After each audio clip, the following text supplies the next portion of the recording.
Ito ay walang iba kundi ang pagtatapat ng pinagbibidahang teleserye ng dating magkarelasyon na sina Sian Lim at Kim Chu.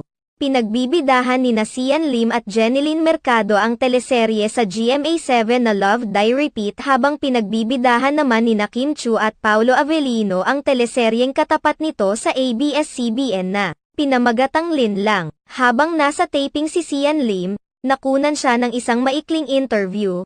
Dito inamin ni Sian Lim na malaking hamon para sa kanila ni Jeneline Mercado ang teleseryeng itinapat sa kanila ng ABS-CBN.